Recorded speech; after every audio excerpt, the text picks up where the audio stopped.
Hello friends, good morning. Welcome back to my channel Barsha blog and simple lifestyle. তো দেখো, এখানে সকাল সকাল উঠে আমি সোনুকে কমপ্লেন খাওয়াতে বসে গেছিলাম, আর ওদিকে মা করে নিয়ে চলে এসেছিলো হাট। তো তারপর আমি সোনুকে কমপ্লেন খাইয়ে ওকে একটু পড়তে বসিয়েছিলাম, আর ও এখানে ক্যামেরার দিকে তাকিয়ে খেলছিল। তো বাচ্চারা ওই করে, তুমি বলি এক আর হয় এক। তো আমি যেহেতু আর কি ক্যামেরাটা অন করেছিলাম, তো ও যেহেতু দেখে ভীষণই মজা পাচ্ছিল, আর ক্যামেরা দেখে ও নাচতে শুরু করে দিয়েছিল যেহেতু ক্যামেরা চলছিল। দেখো, আমি এখানে ওর সমস্ত কাজ দিচ্ছি আর কি, কাজগুলো করে নিচ্ছি। আর এখানে সকাল সকাল আমিও নিজের কাজগুলো সেরে তারপরেই ওকে পড়তে বসাচ্ছি।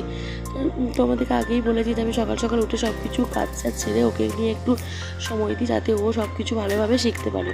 আর এখানে মা ওকে এক প্যাকেট চিপস কুরকুরে আর দুটো ম্যাগি এনে দিয়েছিল, যেহেতু ম্যাগি আজকে ও ব্রেকফাস্টে খাবে, আর চিপসটা সকালবেলা এনে দিয়েছিল। তো আমি তো ভীষণই রাগ করেছিলাম যে এখনই কেন এনে দিলে, বাট ছোটো ছেলে কি আর বলবো, এনে দিয়েছে যখন, ও না খেয়ে তো ছাড়বেই না। দেখো, আমার 3 দিন ধরে খুবই জ্বর ছিল, আর কি অতিরিক্ত এখন যে ভাইরাস জ্বরগুলো হচ্ছে না, তো সেটাই হয়েছিল। তার জন্য আর আমি আর কি 3 দিন ধরে ভিডিও দিতে পারিনি কন্টিনিউ। তো এখানে আমাদের ব্রেকফাস্ট ছিল ঘুগনি, মুড়ি, শসা, ডিম সেদ্ধ আর মিষ্টি। তো এখানে তারপর আমি রান্নার দিকে চলে এলাম। এখানে রান্না আজ করেছিলাম পটল পনির। দেখো, আমি এখানে পনিরগুলোকে ভেজে নিয়েছি, তারপর পটলগুলো ভেজে একটু আদা, জিরে আর ধনে, লঙ্কা বাটা মশলা দিয়ে বাস নিরামিষই করি পটলের তরকারিটা। তো এরকমভাবে পটল পনির করলে আমার তো বেশিই ভালো লাগে, আর যেহেতু বাড়ির খাবার তাই একটু অল্প তেল মশলা দিয়ে খাওয়াই ভালো। তো দেখো, তারপর একটু বিকালে ঘুমিয়ে নিয়ে তারপর সোনুকে এখানে মা টিউশন দিতে চলে গেল।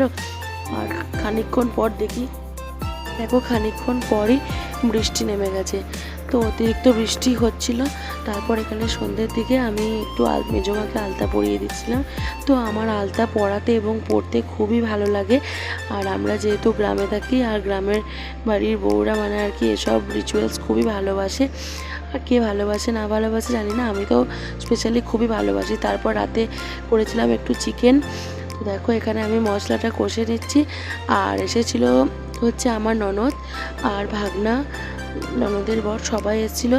তো ওরা একটু ক্যামেরাতে আসতে লজ্জা পায়, তাই ওদেরকে আর ক্যামেরার মধ্যে আনিনি। সবাই তো আর ক্যামেরার সামনে আসতে চায় না। তো চলো, আমার চিকেনটাও দেওয়া হয়ে গেছে। তো এখানে আমি মাংসটা কষিয়ে নিই, তারপর রাতে ডিনারটাও করে নেব। আর তোমরা কে কীরকম ভিডিও দেখতে চাও একটু অবশ্যই কমেন্টে জানিও, ঠিক আছে? তো চলো, এখানে রাতের আমরা ডিনার করে নিই চিকেন কষা আর রুটি দিয়ে।